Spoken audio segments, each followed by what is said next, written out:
ഉണ്ട്. ഒക്കെ ഒന്ന് കുത്തുന്നു.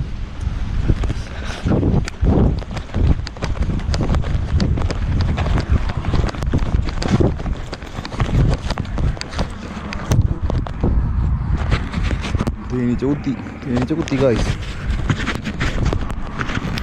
അങ്ങനെ എല്ലാവർക്കും ഗുഡ് മോർണിംഗ്. ഇന്ന് രാവിലെ ഭയങ്കര നേരത്തെ ഉണ്ട്. ഭയങ്കര നേരത്തെ പറഞ്ഞാൽ 6 മണിക്ക് ഉണ്ട്. കുറേ നാളായി 6 മണിക്ക് കഴിഞ്ഞിട്ട്. പണ്ട് ഒരു 6:45 6:40 ആകുമ്പോഴേക്കും ചവിട്ടി തുടങ്ങി. അങ്ങനെ 61 കിലോമീറ്ററാണ് കാണിച്ചത്. പക്ഷേ അവിടെ ബോർഡ് വെച്ചുള്ളത് 57 നടന്നു. അങ്ങനെ 61 കിലോമീറ്റർ ഉണ്ടെന്ന് ഇതിൽ കാണിക്കണേ. 1.6 മിനിറ്റ് കൊണ്ട് എത്തുന്ന കാണിക്കണം ബൈക്കിലാകുമ്പോൾ. അങ്ങനെ ഇവിടുന്ന് ഇപ്പോൾ വരുമ്പോൾ പറഞ്ഞു കഴിഞ്ഞാൽ ഇന്നലെ അമ്പലത്തേക്ക് നടന്നു പോകുന്ന ആൾക്കാരെന്ന് പറഞ്ഞില്ലേ, അവർ ഇപ്പോൾ ഞാൻ വരുന്ന ഭാഗത്ത് നിർത്തിയിട്ട് കൊടുക്കുക നടന്നു പോണേ. ആ കാറുകാരെ ഇന്നലെ സൈക്കിൾ ഓടിച്ച് നോക്കി കാറുകാരൻ വരുന്നുണ്ട് അവിടെ നിന്ന്. അയാൾ ആ കാർ അവിടെ നിർത്തിയിട്ടുണ്ട്. അങ്ങനെ ആൾ വന്നിട്ട് വിളിക്കുക. അങ്ങനെ നാസ്തായി ചോദിച്ചു. ഞാൻ പറഞ്ഞു ബിസ്ക്കറ്റ് ഉണ്ടെന്ന് പറഞ്ഞു. നേരെ ഫ്രണ്ടിൽ കിട്ടും അവരുണ്ട് ഭക്ഷണം അവിടെ നിന്ന് കിട്ടുമെന്ന് പറഞ്ഞിട്ടുണ്ട്. എന്തായാലും ഇനിയിപ്പോൾ എന്നും അവിടെ എത്തണ ഇനിയിപ്പോൾ ഓരോ കാണുന്നുണ്ട്. ഇനി ഒരു വഴിയില്ല പോകും എന്തായാലും. അങ്ങനെ ഇത് ഫുള്ള് ഒറ്റപ്പെട്ട സ്ഥലമാണ്. ഇതാണ് പുതിയൊരു മേൽപ്പാലൊക്കെ ഉണ്ടല്ലോ അവിടെ.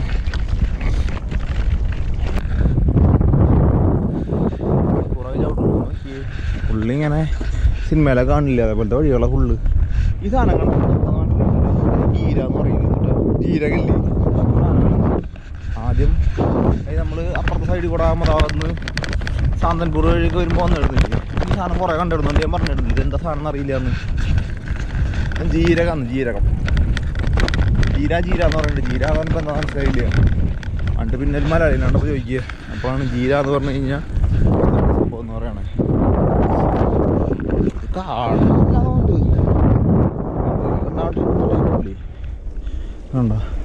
ഈ വഴിക്കാൻ ഒരു വണ്ടി വരുന്നില്ല. ട്രക്കാ അങ്ങനത്തെ വണ്ടികളൊന്നും വരുന്നില്ല. ഇടയ്ക്കൊരു ബൈക്കാർ വരും. ബൈക്കാർ വരാച്ചാലും ഒരു 3-4 ആൾക്കാരുണ്ടാവും.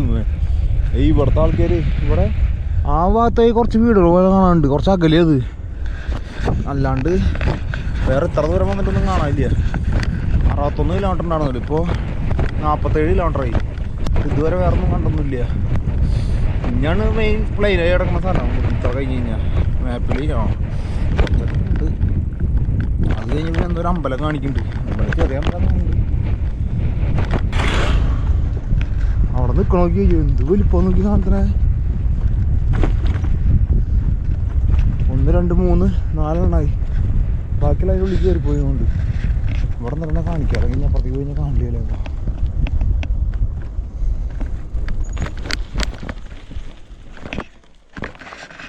കണ്ടാ നോക്കി അവിടെ നിൽക്കണണ്ടാ. ഞാൻ പേടിയൊന്നുമില്ല കേട്ടോ. ഓടിയൊന്ന് കുത്തുന്നൊരു ചെയ്യണം. ബാക്കിലൊന്നും ഇല്ല വേറെ.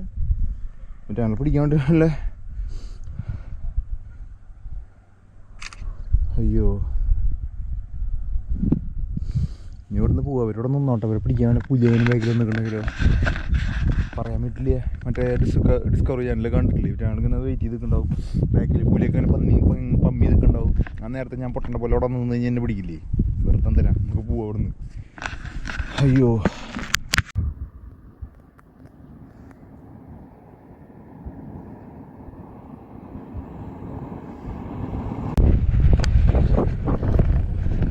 റോഡ് കണ്ടില്ലേ. ഇതെന്ന് പറഞ്ഞാല് മറ്റേ റോഡുകളെ പോലെ ഇല്ല. ഇവിടെ ഭയങ്കര കാറ്റാ. ചവിട്ടിയിട്ട് നീങ്ങണില്ല. അതിൻ്റെ ഇടയിൽ ഒരു പഞ്ചർ കിട്ടി. ഫ്രണ്ട് ടയർ കിട്ടിയത് 2 പ്രാവശ്യം പഞ്ചർ എടുത്ത് പിടിച്ച് 3ാമത്തെ പഞ്ചർ പെട്ടെന്ന് കഴിഞ്ഞു. ഫ്രണ്ട് ടയർ ആയാലും പിന്നെ ഊരാനും അടയ്ക്കാനും എളുപ്പമല്ലേ. അങ്ങനെ പിന്നെ വീഡിയോ ഒന്നും എടുക്കാമെന്നില്ല. നല്ല വെയിലത്താർന്ന് വീഡിയോ പിടിച്ച് അവിടെ പിടിച്ചിട്ട് എളുപ്പമുള്ള പരിപാടിയല്ലേ. അപ്പോൾ വേഗം പഞ്ചർ അടച്ചിട്ട് വേഗം പോന്നു. ഇത്ര നേരമായിട്ട് 6 കിലോമീറ്റർ ആയിട്ടു. അയ്യോ റോഡ് കണ്ടില്ലേ, ജലദോഷം പിടിച്ചു കേട്ടോ. റോഡ് നോക്കി. റോഡ് ഇത്ര നേരം റോഡ് കുഴപ്പമില്ല. സൈക്കിളും നന്നായിട്ട് ഇറങ്ങിടുന്നു. ഇപ്പം സൂപ്പർ റോഡാ. റോഡിന് വലിപ്പം നോക്കി ഇത്ര റോഡ്. 2 കൈ നിർത്തി കഴിഞ്ഞാൽ റോഡ് കഴിഞ്ഞു. കൈ നിർത്തി കഴിഞ്ഞാൽ കെട്ടി പറഞ്ഞു. അതുകൊണ്ട് പ്രശ്നം.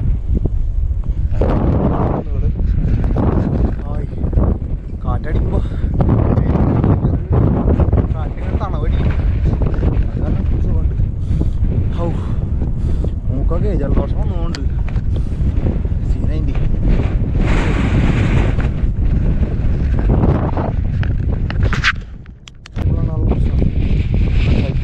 നേരെ പോവാണ് ഇവിടുന്ന്. ഇതാണ് കാറ്.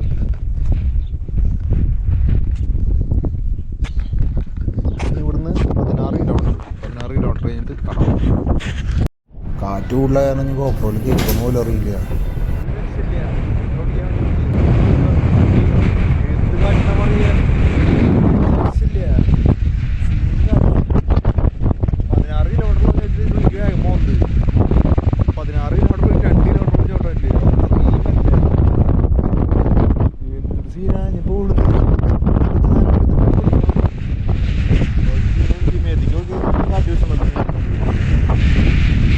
അവിടെ മറ്റേ സാധനം കണ്ട കൊക്ക് പോലത്തെ വലിയ സാധനം പേര് നോക്കിയറിയില്ല.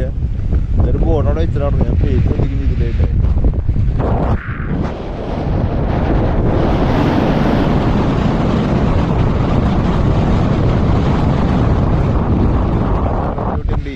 ആരോഗ്യങ്ങൾ എന്ത് ചെയ്യാൻ വേണ്ടി വന്ന് വണ്ടി ഓടിച്ചിട്ട് പോകാൻ കഴിഞ്ഞാൽ നടക്കില്ല.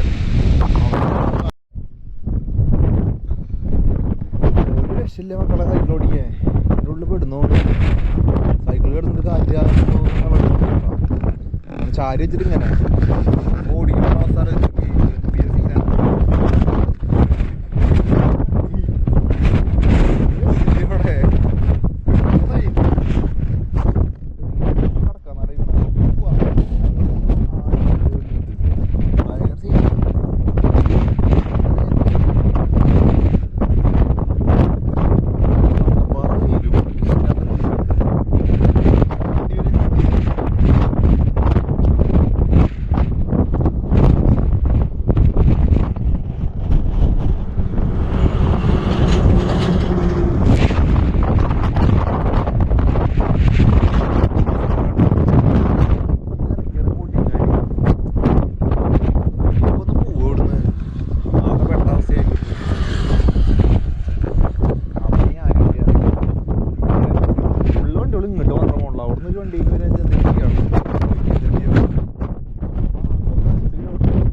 ബൈക്ക് പോലും ചില നേരത്തോടെ പോലെയാണ് കാറ്റായി കഴിഞ്ഞാൽ അത്രയും കാറ്റാന്ന്. പക്ഷെ ഞാൻ വരുമ്പോൾ അപ്പുറത്തെ സൈഡിലൊന്നും ഇങ്ങനെ പ്രശ്നം നടത്തില്ല. കേട്ടോ തീരെ സൈഡിലോടെ ഉണ്ട്. 1 മണിക്കൂർ എടുത്തിട്ട് ആകെ 3 കിലോമീറ്റർ ഓടിയിട്ട് എന്താ പറയുക ഭാഗ്യം വന്നായിരുന്നു. നല്ല ചൂടായി തുടങ്ങിയപ്പോൾ ഇതിനുള്ളിൽ ഇരുന്നിട്ട് ചൂടെടുക്കുക.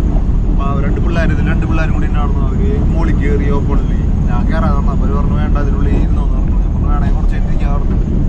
പക്ഷെ ഇത് വരണതാണ് 14 കിലോമീറ്റർ വരണത് ഈ റോഡിനുള്ളിൽ. 14 കിലോമീറ്റർ കഴിഞ്ഞ് കഴിഞ്ഞാൽ പിന്നെ തണൽ വരണത് പറഞ്ഞത്.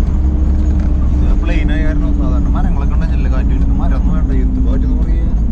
എൻ്റെ ബാക്കിൽ പശുക്കളെ ഇട്ട് കൊടുക്കുക. സൈക്കിളവിടെ കെട്ടി വെച്ചിട്ടുണ്ട്. പശുക്കളുള്ള കാരണം ബാക്കിക്ക് സൈക്കിൾ കയറ്റാൻ പറ്റില്ല. അവിടെ കെട്ടി വെച്ചിട്ടുണ്ട്.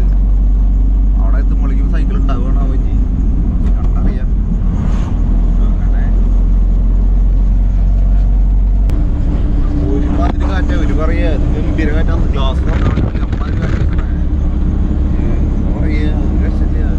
പൊടിക്കാറ്റൊക്കെ കിടന്നു. ഫുൾ കാറ്റിന് 5 കളിയോടെ.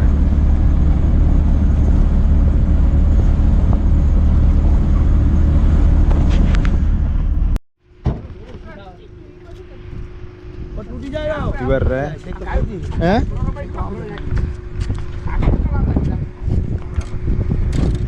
അവരുടെ പശുവിൻ്റെ ഉള്ളിൽ നിന്ന് എനിക്ക് തോന്നുന്നത് പുറത്തേക്ക് ചാടുന്നു ചിലപ്പോൾ.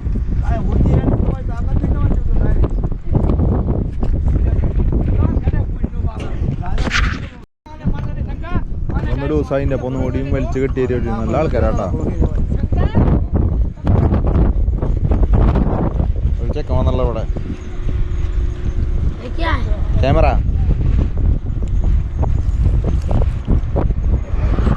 Thank you. ഓയ് നീ बोला ये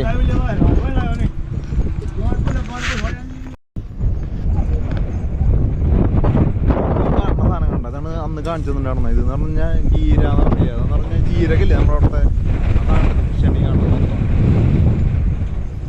ഇവിടെ മുള്ള കിടക്കാൻ കാണിച്ചു തന്നിട്ടുണ്ട്. ഫുള്ള് ജീരകമാണിത്, ജീരക കൃഷി. ഞാനേ ഇതിൻ്റെ അടിയിൽ ഇവിടെ കിടക്കുക കിടന്നു, സൈക്കിൾ ഇവിടെ ചെറുക്ക് കിടന്നു. അങ്ങനെ നോക്കുമ്പോൾ പതൊക്കെ വന്നവിടെ സൗണ്ട് കേട്ടു. കിടന്നുറങ്ങുന്നു, ആകെ എന്തോ സൗണ്ട് കേട്ടിട്ട് നോക്കിയതാ. നോക്കുമ്പോൾ തേനീച്ച കൂട് മുകളിൽ നിലത്തിക്കൊണ്ട് കൊടുക്കുന്നു. നോക്കി ഗംഭീര തേനീച്ച കൂട്. മരത്തിൻ്റെ മുകളിൽ നോക്കുമ്പോൾ മൊത്തം തേനീച്ച കൂടാ. ഇവിടെ നിൽക്കാൻ പറ്റില്ല, ഫുൾ തേനീച്ച ഇറക്കുക. ഇവിടെ നിന്ന് വേഗം പോവുക. പിന്നെ സീനാ ഉണ്ട്. ഒക്കെ ഒന്ന് കുത്തും.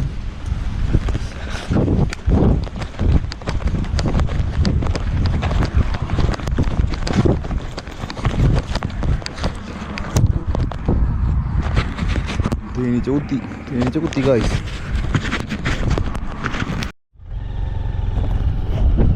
കടന്നല് കുത്തിയിട്ട് നേരെ ഫോൺമേ കുത്തിയിട്ട് നേരെ പെട്രോൾ പമ്പിൽ വന്ന് ആളുണ്ട്. തലയൊക്കെ ഫുള്ള് ഇറങ്ങി ബ്ലാക്ക് ഔട്ടായി തുടങ്ങി. അങ്ങനെ ഹോട്ടലിൽ ഒന്ന് പറഞ്ഞ് ഗുളിക എന്തെങ്കിലും കിട്ടാന്ന് വെച്ചപ്പോൾ ആള് ആ പറഞ്ഞ നേരെ ഹോസ്പിറ്റലിൽ ആക്കി നമുക്ക് ഗുളികൊക്കെ വാങ്ങിച്ചു. ആളുകളിലൊക്കെ വന്നോണ്ടിരിക്കുകയാണ്. ആകെ സീനായിട്ട് 8-10 കുത്ത് കിട്ടിയിട്ടുണ്ട്. ഇവിടെ ഒരു 3 കിട്ടിയിട്ടുണ്ട്. തലേമ്മ 2 കിട്ടിയിട്ടുണ്ട്. കയ്യുമ്മേ പുറത്ത് സൂപ്പറായി. അറിയണ്ട, നല്ലൊരു കിട്ടൽ കിട്ടിയത്.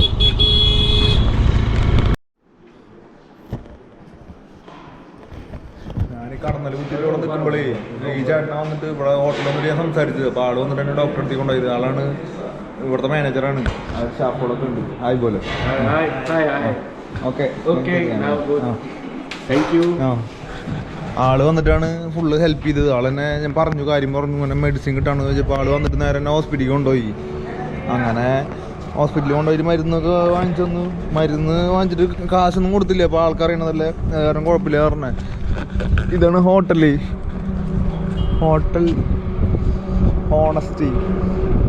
വലിയ ഹോട്ടലാണ്. ആളവിടെ ഇരിക്കുന്നുണ്ടായിരുന്നു. ഞാനിവിടെ സൈക്കിൾ വെച്ചിട്ട് എനിക്ക് ഫുള്ള് ബ്ലാക്ക് ഔട്ടായി. അപ്പോൾ ഞാൻ ഫുള്ള് തലയിറങ്ങി കിടന്നു. ഇവിടുന്ന് ഒരു 500 മീറ്റർ ഉണ്ടാവുള്ളൂ. അവിടെ നിന്ന് കുത്തിയത് കടന്നല്ലേ. ഫുള്ള് തലയിറങ്ങി ഞാൻ നേരം കണ്ട് ഓടി വന്നത്. ഞാൻ ആളുടെ കാര്യം പറഞ്ഞപ്പോൾ ആള് പറഞ്ഞു കുറച്ച് റെസ്റ്റ് ചെയ്യുന്ന പറഞ്ഞു. ഞാൻ പറഞ്ഞു ആകെ തലയിറങ്ങി പറഞ്ഞു. കടന്നൽ കുത്തിയിട്ടുള്ള അവസ്ഥ ഇതപ്പം ഇങ്ങനെയാണ്. മോന്തേരെ ഷേപ്പ് ചെറുതായിട്ടൊന്നും മാറിയിട്ടുണ്ട്. പിന്നെ തൊട്ടടുത്തുള്ള പെട്രോൾ പമ്പിലും കയറിയിട്ട് കിടക്കാൻ വിചാരിച്ചു. ഇനിയിപ്പോൾ ഒരു തീം പോകണില്ല. നാളെ കാലത്ത് എനിക്ക് സിദ്ധാർത്ഥേട്ടൻ്റെ വീട് 35 കിലോമീറ്റർ അപ്പുറത്തേക്ക് പോയിട്ടാണ്. ആദ്യം പോകാൻ വിചാരിച്ചാൽ ഇനിയിപ്പോൾ എന്തായാലും പോകണില്ല. ഇവിടെ തന്നെ കിടക്കാം വയ്യ.